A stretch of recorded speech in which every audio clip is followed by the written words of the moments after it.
right here, the shear profile. You're talking about even like 30 knots of shear over the Windward Islands this morning. You got quite a blow yesterday from this thing.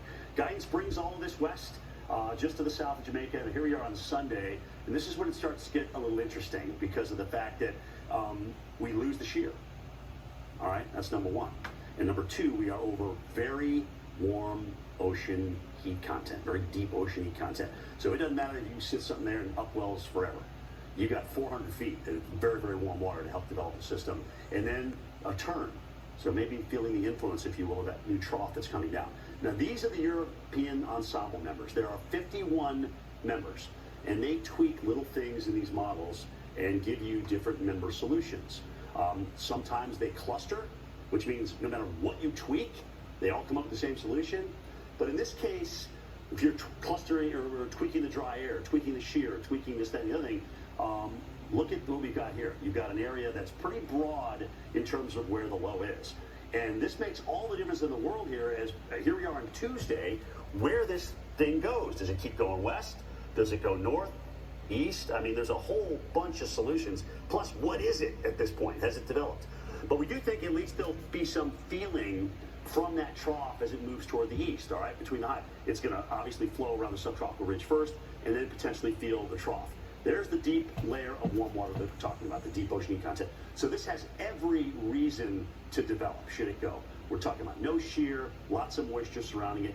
But let's just go on to Thursday, because I want to show you something. When this is just the European solution of today, when this trough moves through, here it is early next week, look at what it does. It dumps behind a ton of dry air, okay? So depending on the position of the low, whether it be here or the tropical system, and if it's that, or here, somewhere to the west of this is going to be a lot of dry air to tap into because of the low. So whether the low misses it or not, that's something to consider in through here and something to take into account. But the fact that, here we are on Thursday, you still have something that potentially is offshore. We got a long time to watch this. Again, probabilities right in that wheelhouse. All right, west of Jamaica, of this becoming a tropical storm for the European. I like that. But Steph, notice how that area kind of broadens out pretty wide. Yucatan all the way up to the Bahamas. There's so many players, like you're mentioning with that trough, what happens with the ridge, how much does it break it down? I mean, there's a lot going on. So people just need to stay tuned to the Weather Channel. Exactly. Now is the time to make sure that you have everything prepared for the potential of getting, hit by a storm. Let's talk about our Category 4 Fiona. This thing is massive. Look at the cloud shield with this thing. I mean, it's stretching essentially from the Caribbean, way past Bermuda. Huge system. Bermuda does have hurricane warnings right now. Yes, it's going to go to the west, but remember, this is such a big system. You can have hurricane force winds that extend out the center of the system more than 100 miles, so you have to keep that in mind. But I'll tell you what, this thing is going to slam into Canada. It combines with the trough that's coming through the northeast right now. Might be considered extratropical. It doesn't matter. The effects will be the same.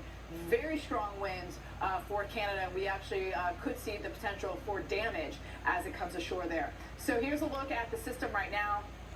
Moving through the Atlantic, we will feel some effects in the form of rip currents along the east coast, also those waves propagating out. And look at that Bermuda. I mean, we're talking about Category 1 winds, and look at the center of the circulation. So you have to remember that. That's good also to remember with this system having the potential to, the next system I should say, having the potential to go up into the Gulf of Mexico.